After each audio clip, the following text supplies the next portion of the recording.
Bismillah.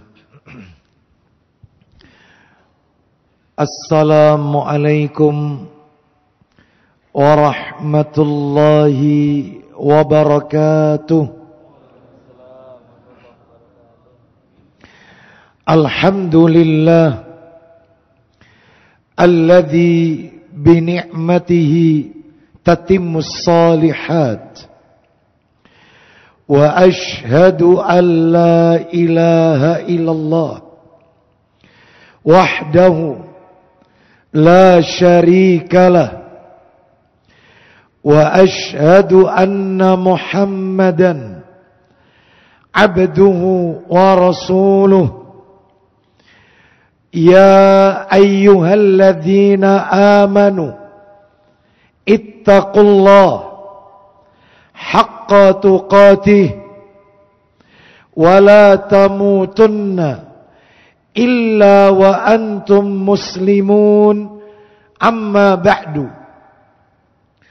fa inna asdaqal hadisi kitabullah wa khairal hadi hadi Muhammadin sallallahu alaihi wasallam wa syarral umuri muhdatsatuha wa kullu muhdatsatin bid'ah wa kullu bid'atin dhalalah wa kullu dhalalatin finnar.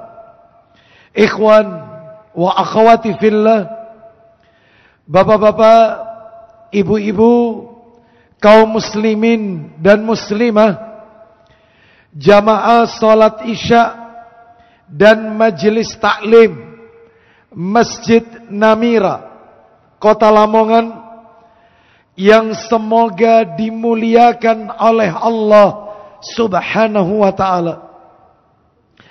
Kepada segenap jajaran pengurus yayasan maupun takmir Masjid Namira, yang semoga dirahmati oleh Allah Subhanahu wa ta'ala. Wabil khusus kepada keluarga besar Al-Akh Bapak Haji Helmi Reza beserta keluarga, semoga Allah Subhanahu wa ta'ala melimpahkan karunia rahmat dan barakah pada keluarga dan usaha beliau. Puji dan syukur senantiasa kita panjatkan kepada Allah Tabaraka wa ta'ala atas segala karunia nikmat yang telah Allah berikan kepada kita. Sebagaimana Allah Ta'ala berfirman, "Wa ma bikum min ni'matin faminallah." Dan nikmat apa saja yang ada pada diri kalian, itu semua datangnya dari Allah Azza wa Jalla. Maka wajib untuk kita syukuri. Salah satu di antara kenikmatan-kenikmatan tersebut yang kita rasakan pada malam hari ini adalah Allah Subhanahu wa ta'ala kembali mempertemukan kita di salah satu rumah Allah dari sekian banyak rumah-rumah Allah yang ada di muka bumi ini, yaitu Masjid Namira, dalam rangka melaksanakan perintah Allah Subhanahu wa ta'ala. Diawali dengan salat isya berjamaah dan dilanjutkan dengan talabul ilmi, menuntut ilmu.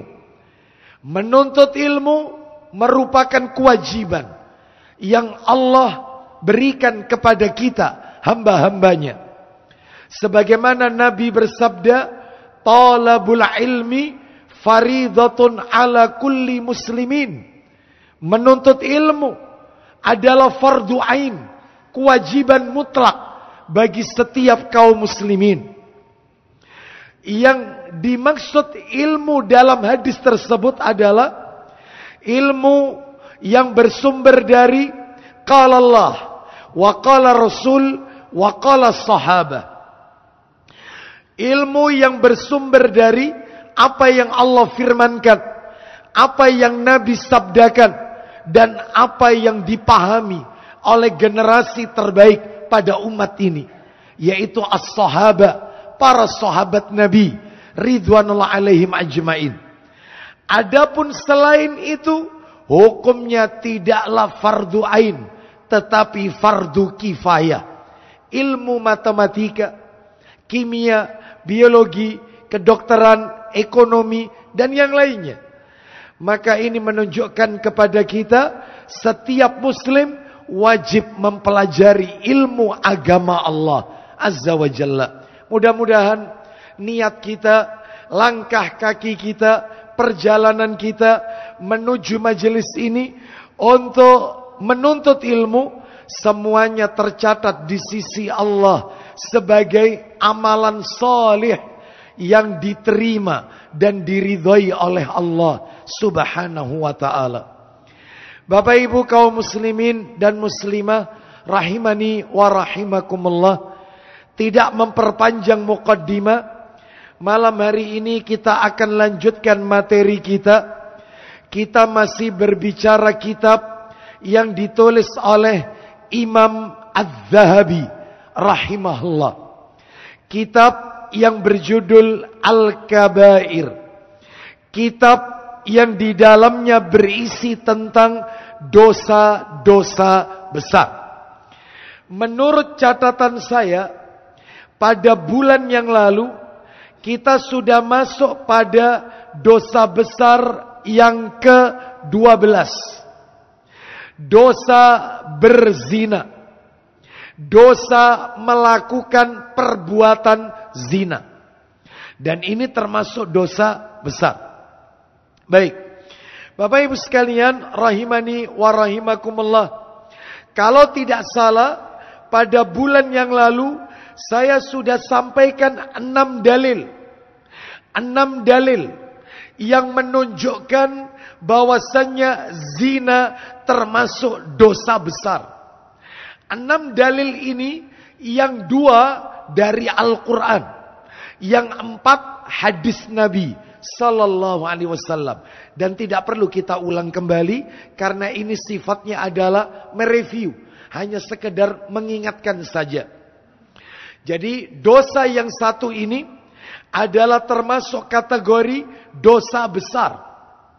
Bahkan Bapak Ibu sekalian, rahimani wa rahimakumullah, kalau kita lihat di masyarakat kita, bahkan di layar kaca kita, banyaknya wanita-wanita yang mengandung di luar nikah, bayi-bayi yang dibuang di tempat-tempat pembuangan sampah atau selokan, bayi-bayi yang lahir tanpa mengenal siapa bapaknya, pesta seks yang dilakukan oleh sebagian pelajar di negeri kita, bahkan pemerkosaan terjadi di mana-mana. Sodomi sudah masuk di pondok-pondok pesantren.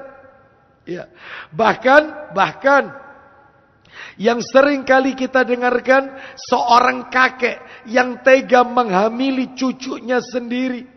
Munculnya gambar-gambar, video-video porno yang tidak layak untuk dilihat. Bahkan Allah pun tidak ridha. Itu di mana-mana. Bahkan Bapak Ibu sekalian, gaya pacaran anak sekolah zaman sekarang layaknya sudah seperti suami istri. Maka inilah perbuatan-perbuatan yang terkadang kita mengelus dada. Tidak bisa membedakan mana perbuatan hewan di hutan belantara dengan perbuatan manusia yang masih memiliki akal.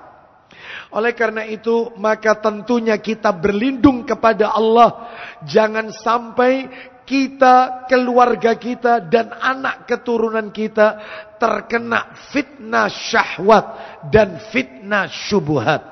Semoga Allah melindungi kita dan keluarga kita dari 2 macam fitnah ini. Fitnah syahwat dan fitnah syubhat. Baik. Bapak Ibu sekalian, rahimani wa rahimakumullah. Kita akan lanjutkan materi kita. Bulan yang lalu saya telah menyampaikan kepada Bapak Ibu sekalian, ada beberapa hal yang akan kita angkat ke permukaan seputar zina. Dan kalau tidak salah 4 hal sudah kami sampaikan. 1, 2, 3, 4. Tinggal sisanya malam hari ini. Apa yang sudah kita pelajari? Ini hanya mereview ya. Yang pertama, tingkatan dosa zina. Masih ingat kan? Dosa zina itu punya 2 tingkatan. 2 tingkatan. Apa itu? Yang pertama, berzina dengan istri tetangga, kata Nabi, lebih bobrok, lebih rusak, lebih besar dosanya ketimbang berzina dengan mereka yang bukan tetangga. Sebagaimana Nabi sallallahu alaihi wasallam bersabda, la'an yazni ar-rajulu bi ishri niswatin aisaru alaihi min an yazniya bimraati jari. Seorang lelaki yang berzina dengan 10 wanita itu lebih ringan dosanya ketimbang dia berzina dengan istri tetangganya. Berarti tingkatan dosa zina yang pertama adalah yaitu berzina dengan istri tetangga lebih rusak, lebih bobrok, lebih besar dampaknya, besar dosanya ketimbang dengan 10 wanita yang bukan tetangganya. Adapun tingkatan yang kedua, berzina dengan yang masuk kategori mahramnya. Berzina dengan wanita mahramnya. Berzina dengan laki-laki yang masuk mahramnya, itu lebih bobrok, lebih jahat, lebih rusak, lebih besar dampaknya dan besar dosanya ketimbang seseorang berzina dengan yang bukan mahram.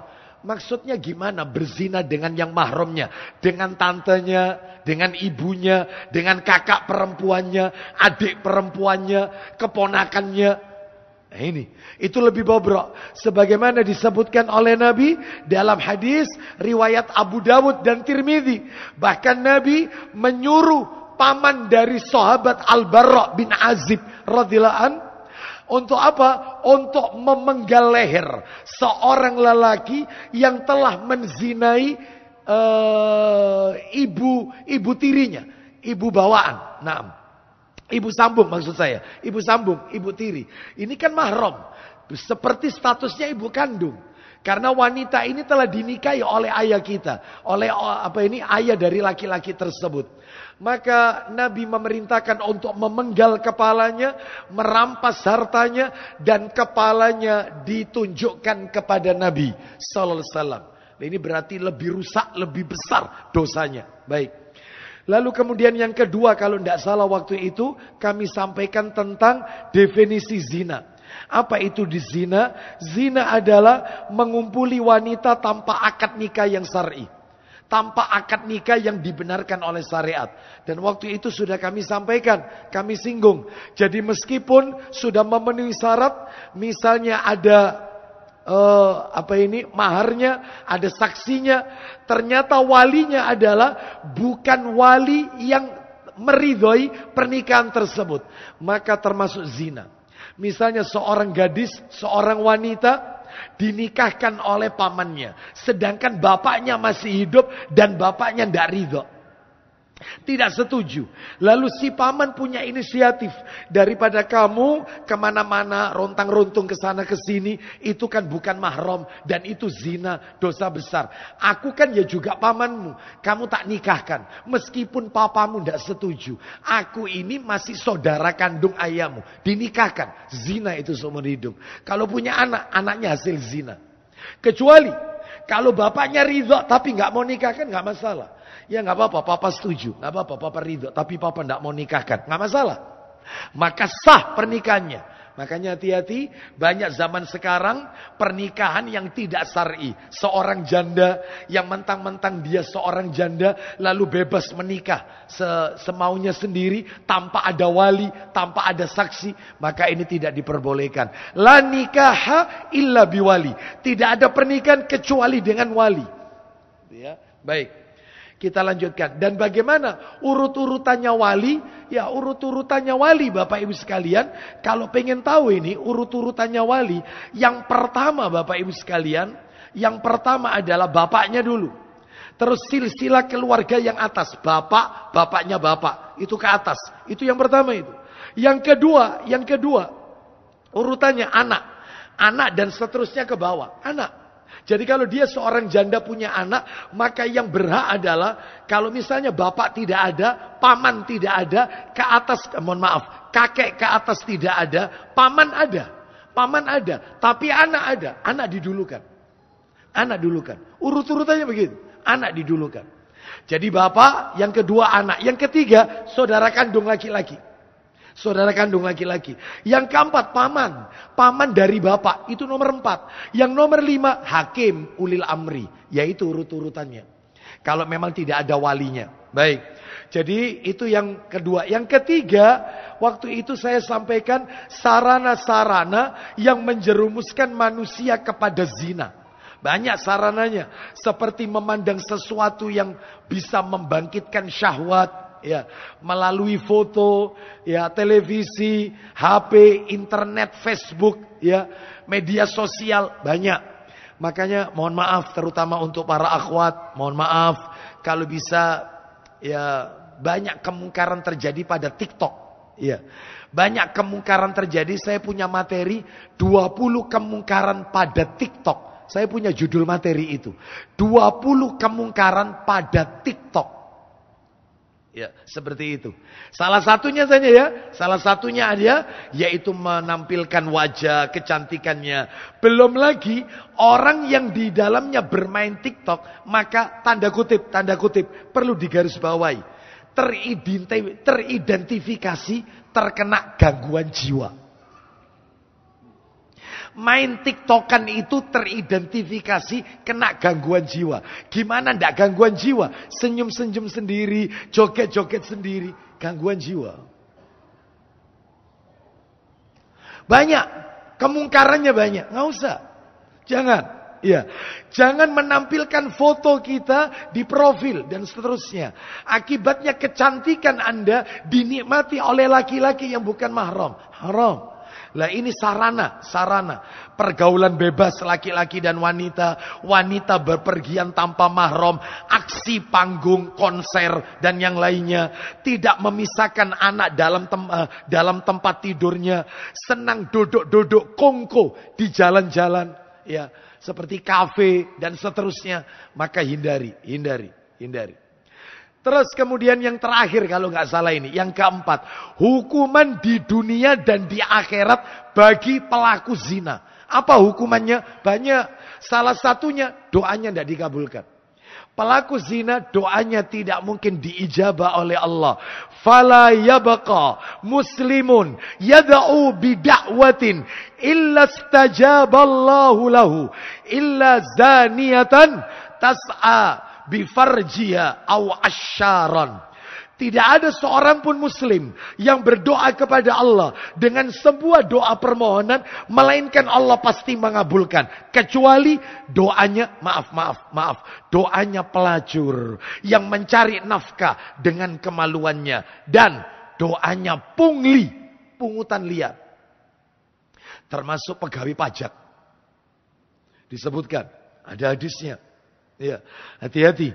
Oleh karena itu, maka ini menunjukkan kepada kita beratnya hukuman di dunia dan di akhirat, Bapak Ibu sekalian, ya. Dan masih banyak ya. Sekarang kita lanjutkan poin nomor 5. Pelajaran yang kelima, hukuman bagi orang yang menuduh orang lain melakukan zina. Hati-hati loh. Jangan gegabah menuduh orang melakukan perbuatan zina. Itu dampaknya di dalam Islam berat. Sebelum kita sebutkan dampaknya, suka menuduh orang tanpa bukti melakukan zina. Apa ada Ustadz? Ada. Bahkan dalam rumah tangga seringkali ini terjadi. Dia menuduh pasangannya melakukan perbuatan zina tanpa bukti. Misalnya, seorang laki-laki yang karena dia cemburu tapi kelewat batas. Sampai-sampai dia menuduh istrinya melakukan perbuatan zina. Ya, seperti itu. Ya, misalnya seorang laki-laki berkata kepada istrinya, aku lihat kamu dari tadi, kamu selalu lihat orang itu. Loh, aku enggak lihat. Demi Allah aku enggak lihat. Aku dari tadi lihat sana. Enggak. Ya. Koyoke seneng ambek wong iku koyoke. Iya. Koyoke kon seneng ambek wong iku. Ya, dituduh. Iya. Terus kemudian misalnya datang terlambat. Kemana kamu? Paling kamu sama yang kemarin itu mungkin kamu ya. Yang kamu lihat itu ya.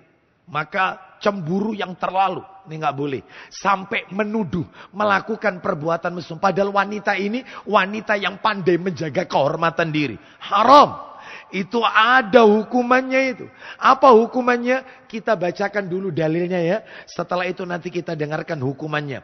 Bapak Ibu sekalian. Dalilnya adalah. Di dalam hadis. Riwayatnya riwayat Bukhari, Muslim, Abu Dawud. Dalam kitab, saya bacakan aja Ustaz. Sahih Targhib wa Tarhib.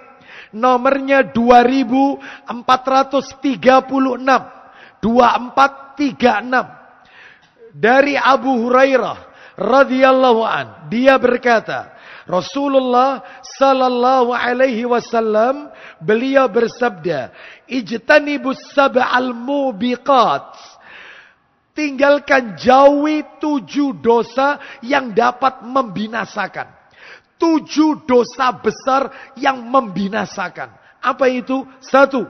Ketika para sahabat bertanya, Ya Rasulullah wa mahunna. Apa itu wahai Rasulullah? Qala. Nabi menjawab, 1. Asyirku billah. Syirik kepada Allah. Ini dosa besar yang membinasakan. 2. Wasihir. Sihir. Kita sudah bahas sihir ini. Kalau nggak salah dosa besar nomor 2 apa nomor 3. Waktu itu sudah kita bahas. Sihir. Yang ketiga. Wa qatlul nafsil lati harramallahu illa bil haq. Membunuh orang tanpa hak. Kecuali membunuhnya karena dibenarkan oleh syariat. Dan ini sudah kami sampaikan. Ada 12 orang yang boleh dibunuh. Darahnya halal. Untuk ditumpahkan karena melakukan pelanggaran syariat. Dan yang melakukan itu yang mengeksekusi ulil amri. Bukan kita. Kita tidak punya hak. Ulil amri yang melakukan. Eksekutornya ulil amri. Seperti yaitu seseorang yang melakukan perbuatan kaumnya Nabi Lut alaihissalam. Yaitu liwat. Menyukai sesama jenis. Itu dua-duanya dibunuh. Termasuk orang yang melakukan persetubuhan dengan hewan. Maka kata Nabi orangnya dan hewannya harus dibunuh. Dan ada 12 itu. Dan sudah saya sampaikan ini semua. Nggak perlu kita bahas. Yang ketiga yang masuk kategori yang keempat. Dosa besar. 1 syirik, 2 sihir, 3 membunuh ya jiwa tanpa alasan yang dibenarkan oleh syariat. Yang keempat wa aklul malil yatim. Makan harta anak yatim. Yang kelima, wa aklur riba, pemakan riba.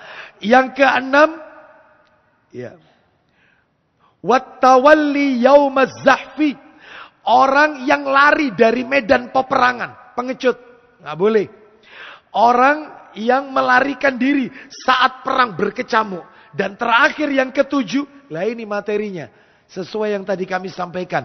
Wa qadhful muhsanatil ghafilatil mu'minat. Menuduh wanita-wanita yang solihat, yang baik-baik, yang lengah, lagi beriman, dituduh melakukan perbuatan zina. Nah, terus hukumannya apa? Orang yang menuduh wanita baik-baik melakukan zina. Apa hukumannya? Misalnya seorang janda yang dia harus menafkahi anak-anaknya. Mau tidak mau dia harus bekerja. Menafkahi. Karena tidak ada yang bisa menafkahi dia. Maka tetangga kanan kiri pada ngegosip. Lalu dituduh. Kerja apa itu? Mulai pagi sampai malam. Jangan-jangan itu tuduhan itu. Haram. Itu ada hukumnya loh itu. Dalam Islam. Apa hukumnya? Kita dengarkan surat An-Nur. Nah, minta tolong Ustadz. Al-Qurannya dibuka Ustadz. Surat nomor 24. An-Nur. Ayatnya ayat 4 dan 5. 4 dan 5. An-Nur ayat 4 dan 5. Allah Ta'ala berfirman. والذين يرمون المحصنات ثم لم يأتوا بأربعة شهداء فاجلدوهم 80 جلدة ولا تقبلوا لهم شهادة أبدا وأولئك هم الفاسقون إلا الذين تابوا من بعد ذلك وأصلحوا فإن الله غفور رحيم. Ya, silakan Ustaz. Dan orang-orang yang menuduh perempuan-perempuan yang baik berzina dan mereka tidak mendatangkan 4 orang saksi, maka deralah mereka 80 kali. Dicambuk 80 kali. Itu hukuman pertama. Yang kedua, dan janganlah kamu terima kesaksian mereka untuk selama-lamanya. Persaksiannya tidak akan diterima untuk selamanya. Gak bisa jadi saksi.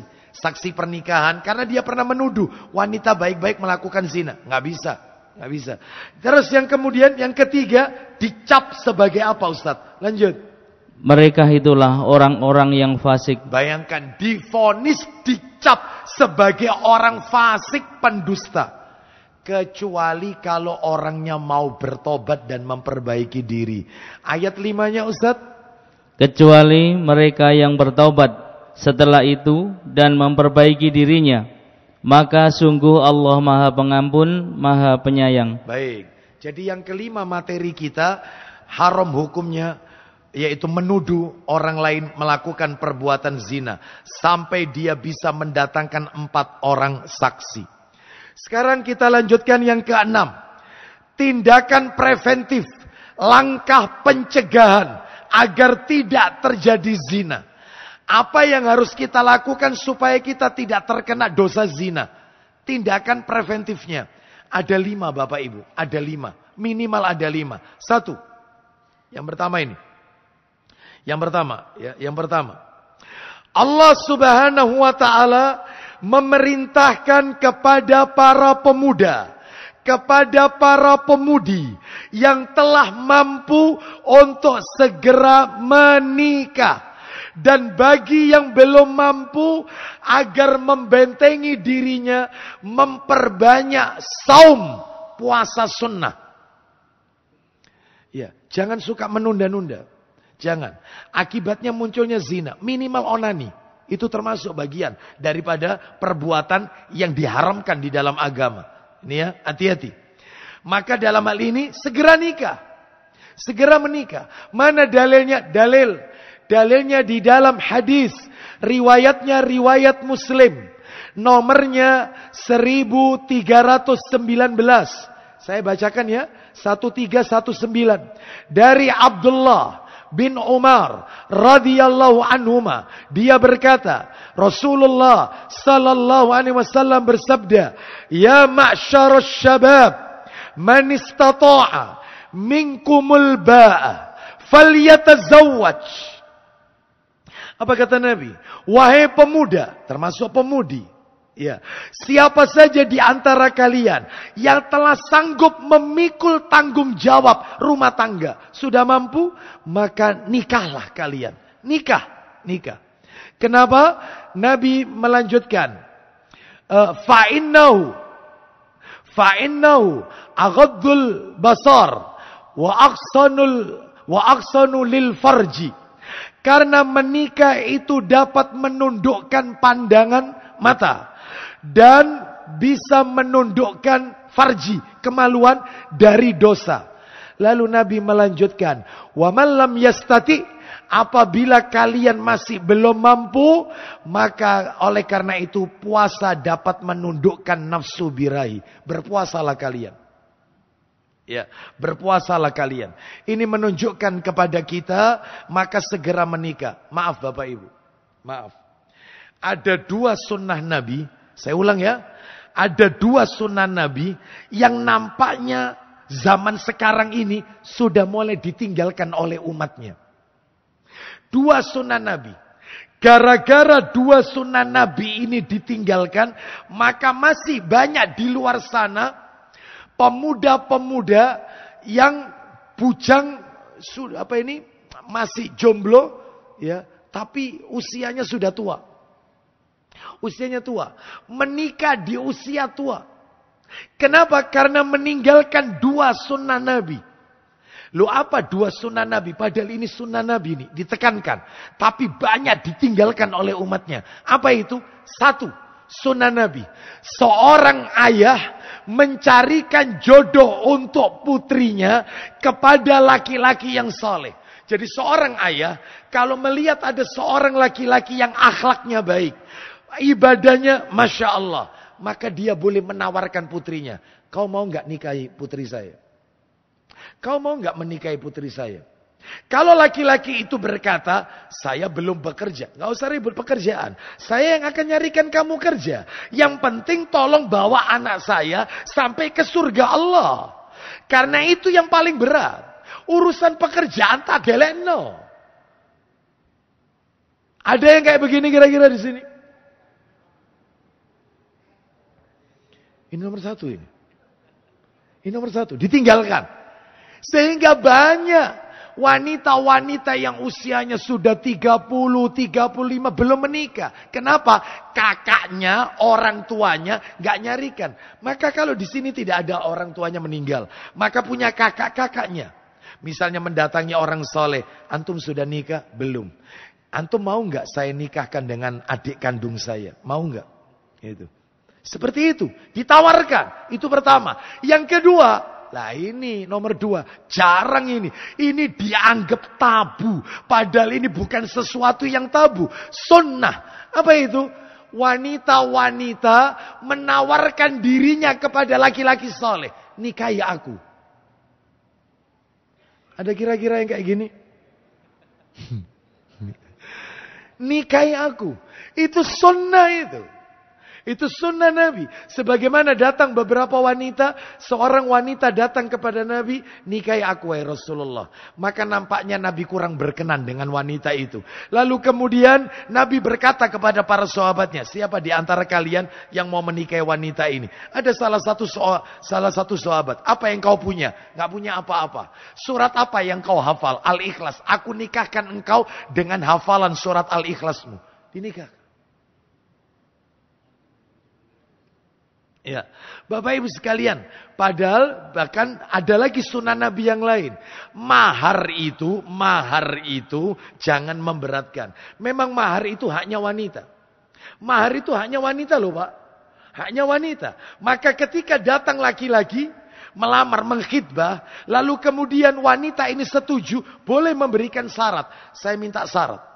Apa syaratnya? Syaratnya adalah misalnya ini, 1. Saya minta mahar saya adalah 50 juta. Misalnya. Yang kedua, saya minta selama saya masih bisa melaksanakan kewajiban saya sebagai istri nantinya, maka kau tidak boleh menikah lagi poligami. Itu yang kedua. Syarat kedua. Jika syarat itu dipenuhi, selesai. Karena yang menghalalkan senggama itu syarat. Alhamdulillah dulu tidak ada syarat kayak gini. Berarti boleh nikah lagi. Gak ada, alhamdulillah tidak ada syarat-syarat gini. Alhamdulillah. Boleh ngasih syarat. Kau boleh, orang tua boleh. Kau boleh nikahi anak saya terima lamaranmu. Tapi dengan satu syarat. Anakku tidak boleh kau bawa kemana-mana kecuali masih di dalam kota ini. Supaya saya nanti kalau kau punya cucu, aku tidak repot-repot. Ingin lihat cucuku. Setuju apa enggak? Kalau kau setuju, jadi. Akad nikah.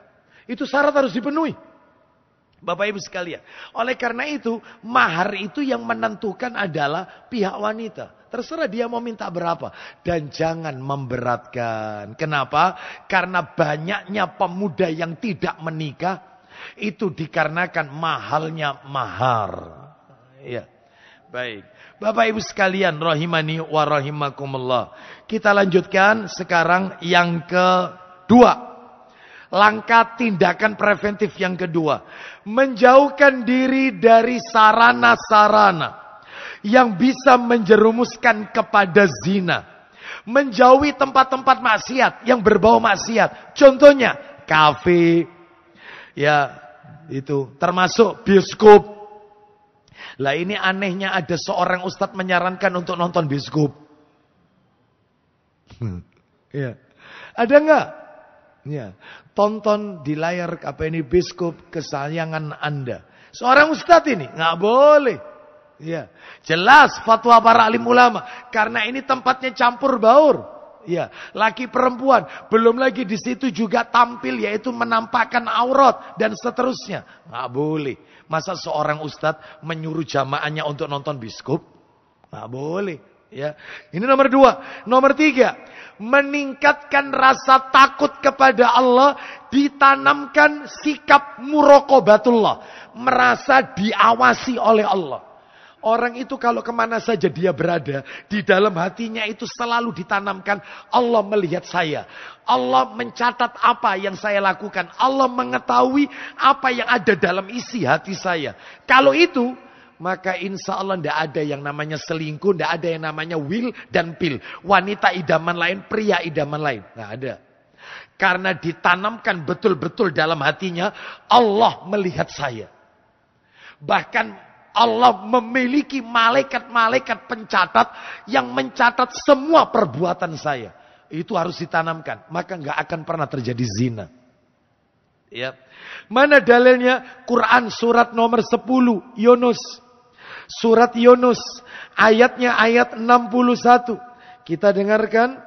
Allah Ta'ala berfirman di surat Yunus. Ya. Ayatnya ayat 61. Allah Ta'ala berfirman. Yunus 61. وَمَا تَكُونُ فِي شَأْنٍ وَمَا تَتْلُو مِنْهُ مِنْ قُرْآنٍ وَلَا تَعْمَلُونَ مِنْ عَمَلٍ إِلَّا كُنَّا عَلَيْكُمْ شُهُودًا إِذْ تُفِيضُونَ فِيهِ وَمَا يَعْزُبُ عَنْ رَبِّكَ مِنْ مِثْقَالِ ذَرَّةٍ فِي الْأَرْضِ وَلَا فِي السَّمَاءِ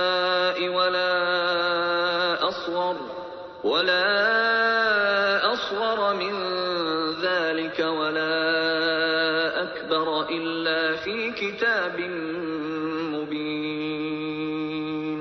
Silakan Ustaz. Dan tidaklah engkau Muhammad berada dalam suatu urusan dan tidak membaca suatu ayat Al-Quran serta tidak pula kamu melakukan suatu pekerjaan melainkan kami menjadi saksi atasmu ketika kamu melakukannya. Terus tidak lengah sedikit pun dari pengetahuan Tuhanmu biarpun sebesar dzarrah baik di bumi maupun di langit. Terus tidak ada sesuatu yang lebih kecil dan yang lebih besar daripada itu melainkan semua tercatat dalam kitab yang nyata, Lauhul Mahfuz. Semuanya tercatat. Tanamkan dalam hati kita sikap muraqabatullah. Baik Bapak Ibu sekalian. Lalu sebelum kami lanjutkan tindakan preventif yang nomor 4, saya mundur sedikit. Saya kasih tambahan untuk yang tadi, yang nomor 1, segera menikah bagi para pemuda. Ayahnya, kakaknya, carikan laki-laki yang soleh. Kita dengarkan, saya berikan tambahan dalil ini. Riwayatnya Tirmidzi, nomornya 1085. Perhatikan sabda Nabi. Tirmidzi nomor 1085.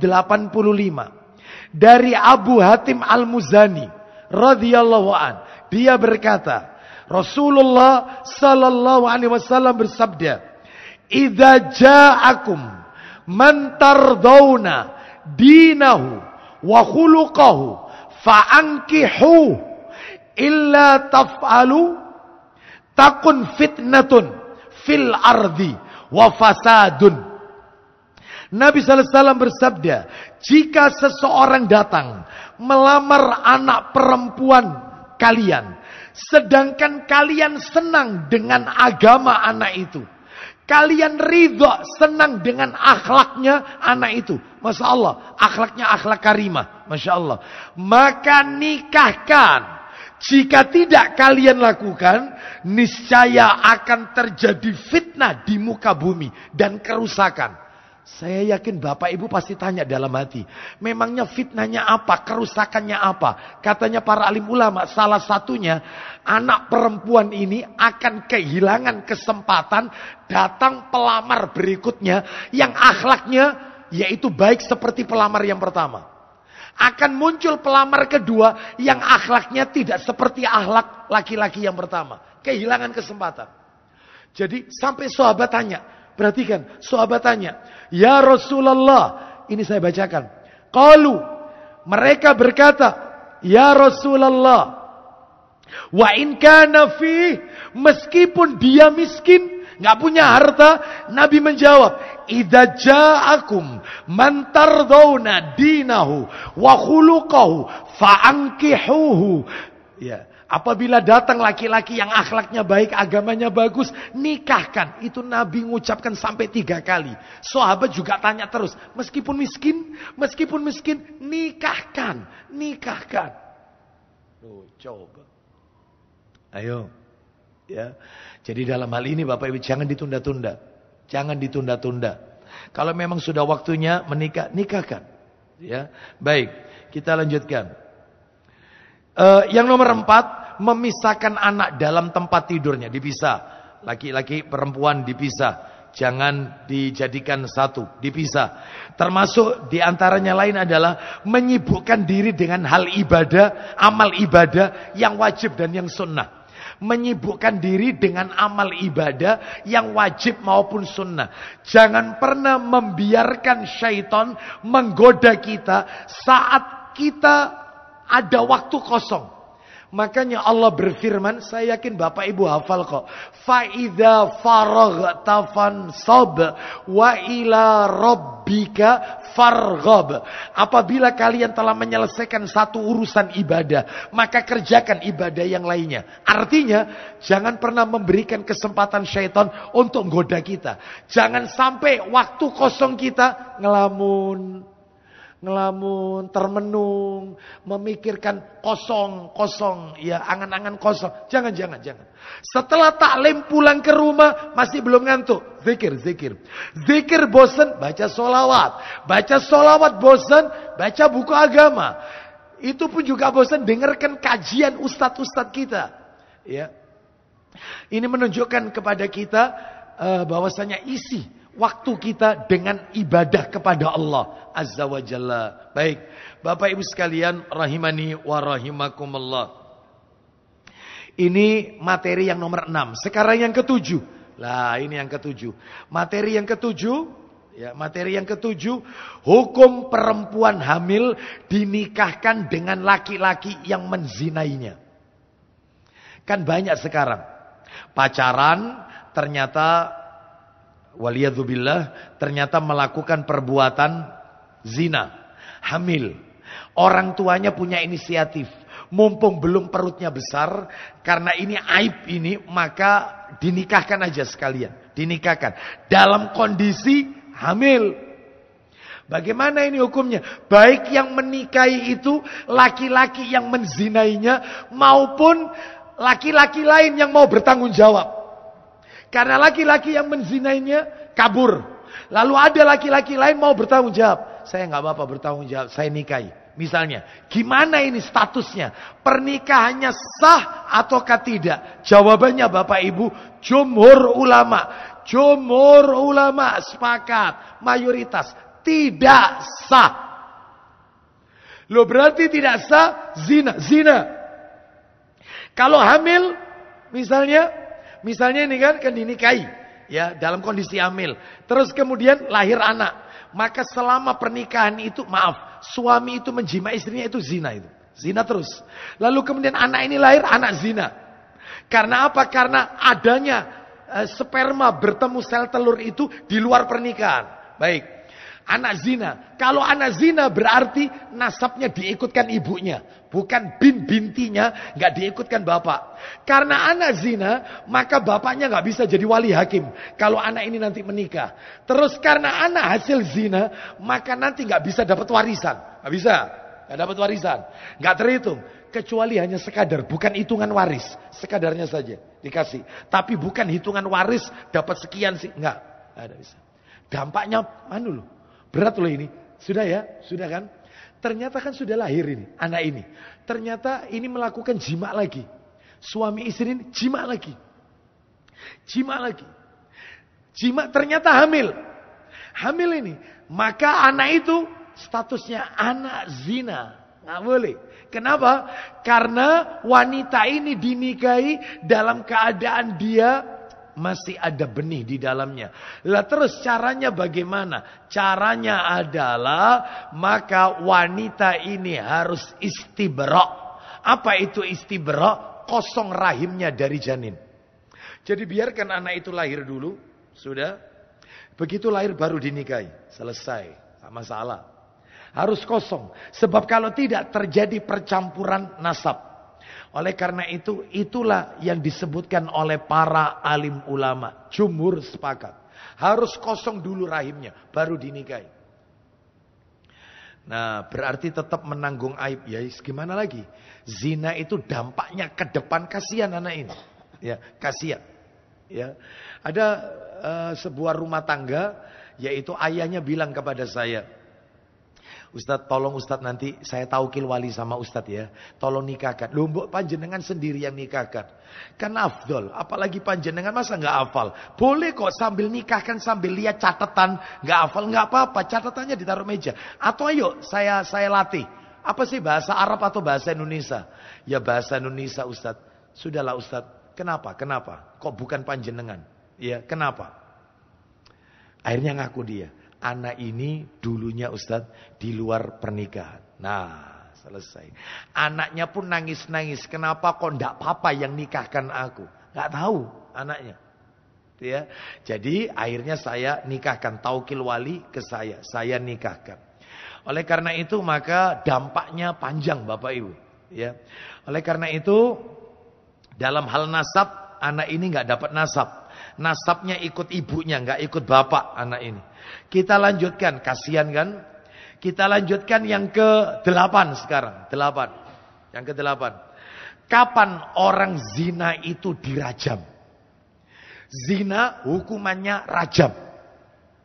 Kalau sudah pernah sama-sama nikah. Kapan orang zina itu dirajam? Ada 2. 1. Jika dilakukan oleh orang yang belum menikah, maka dicambuk 100 kali. Kalau belum menikah, melakukan zina, laki-laki perempuan belum pernah nikah, melakukan zina itu dicambuk 100 kali, diasingkan 1 tahun, dipenjara 1 tahun. Tapi kalau sudah pernah menikah, janda atau duda, maka dirajam sampai mati. Dirajam sampai mati. Ya, yaitu hukumannya dilempari batu hingga mati. Sampai mati, targetnya harus mati. Iya. Maka yang ke-9 sekarang, pertanyaan, kenapa kok dibedakan yang masih bujang sama yang sudah menikah? Jawabannya, inilah keadilan syariat Islam. Bapak Ibu sekalian, orang yang muhson adalah orang yang telah menikah, sehingga dia tidak perlu melakukan perbuatan yang dilaknat, diharamkan oleh Allah. Berbeda dengan orang yang belum menikah, dia belum pernah melakukan apa yang dilakukan oleh muhson. Muhson itu pernah menikah, pernah merasakan hubungan intim. Ya, sehingga dia berhak mendapatkan keringanan hukuman. Makanya cukup dicambuk 100 kali, diasingkan 1 tahun. Sedangkan muhson, orang yang pernah nikah, maka tidak perlu dia melakukan itu. Wong dia sudah pernah merasakan nikmatnya melakukan hubungan intim. Nah itu. Lalu muncul sekarang pertanyaan, kenapa kok tidak, yaitu mohon maaf, pezina itu tidak dipotong saja alat kelaminnya. Ya. Sebagaimana pencuri tangannya dipotong. Maka jawabannya kata para alim ulama, maaf, alat kelamin adalah anggota badan yang tertutup. Sebab kalau dipotong maka tidak terwujud tujuan penegakan hukuman ini. Karena dia aurat, sedangkan tangan tidak. Dalam hal ini. Baik. Terus nomor 2, pemotongan alat kelamin akan menyebabkan terputusnya keturunan. Hal ini bertentangan dengan syariat Islam yang menganjurkan harus banyak keturunan itu. Yang ketiga, pemotongan alat kelamin malah tidak adil. Kenapa? Seorang pezina, orang yang berzina, dia telah merasakan nikmatnya zina itu sekujur badannya. Ya, bukan hanya alat kelaminnya saja. Makanya orang yang sudah pernah menikah itu dilempari batu, dia harus merasakan sakitnya lemparan batu itu sekujur tubuhnya, sebagaimana dia telah menikmati yaitu zina tersebut. Itulah adilnya Islam. Ya harus dirasakan sudah. Itu adilnya Islam. Ini perbuatan yang diharamkan oleh Allah. Pemotongan alat kelamin malah tidak adil. Kenapa? Nggak adilnya dari mana? Nggak bisa dilakukan untuk wanita. Laki-laki bisa. Wanita bagaimana cara melakukannya? Nggak bisa. Maka nggak adil berarti. Ya. Terus, ya. Pemotongan alat kelamin akan menimbulkan kerusakan yang lebih besar daripada kemaslahatannya. Nah, seperti itu. Wallahu a'lam bishawab. Bapak Ibu sekalian, lalu kemudian kita lanjutkan. Yang terakhir kita tutup aja. Teknis hukuman cambuk. Teknis hukuman cambuk. Gimana ini teknis hukuman cambuk ini? Teknisnya Bapak Ibu sekalian, teknisnya adalah yang mencambuk adalah orang yang kuat. Yang kedua, cambuk itu dipakai berukuran sedang. Ketiga, dicambuk seluruh badan pelaku zina, keseluruhan, kecuali wajah dan anggota tubuh yang mematikan, seperti jantung, alat kelamin, itu nggak boleh dicambuk. Yang lain disikat, kakinya, pinggulnya, sikat, ya. Asalkan jangan jantung, ya, perut disikat, semuanya, ya, sekujur tubuhnya harus dicambuk. Seperti itu.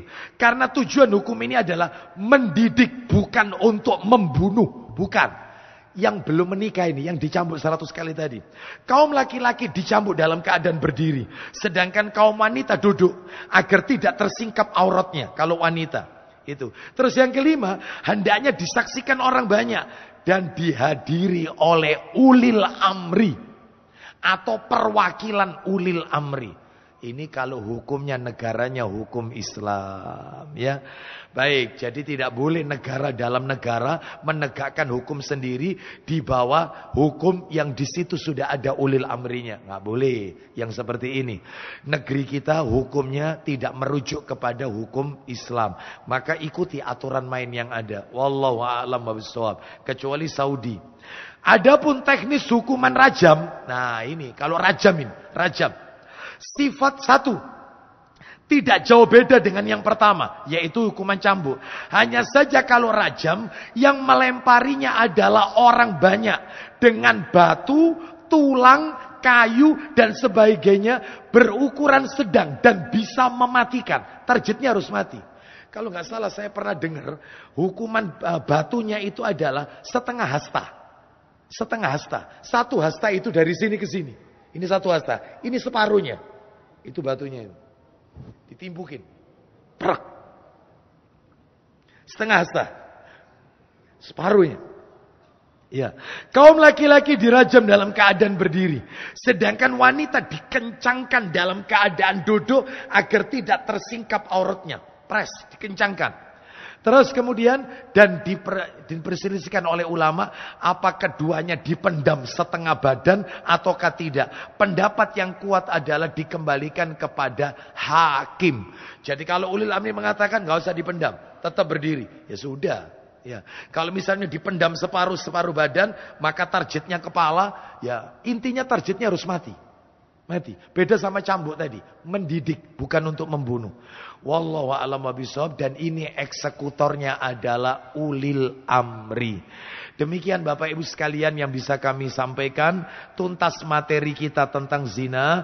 Perbuatan yang dilaknat oleh Allah Azza wa Jalla ini. Insya Allah kita akan sambung pada dosa besar yang berikutnya. Insya Allah jika Allah takdirkan kita ketemu di tahun depan. Insya Allah. Ya. Betul ya, tahun depan ya. Insya Allah. Demikian Bapak Ibu. Semoga Allah SWT melindungi kita dan keluarga kita, anak keturunan kita dari bahaya zina. dan seluruh fitnah syahwat dan fitnah syubhat. Kita tutup dengan kafaratul majlis. Wassallallahu ala nabiyyina wa ala alihi washabihi wasallam.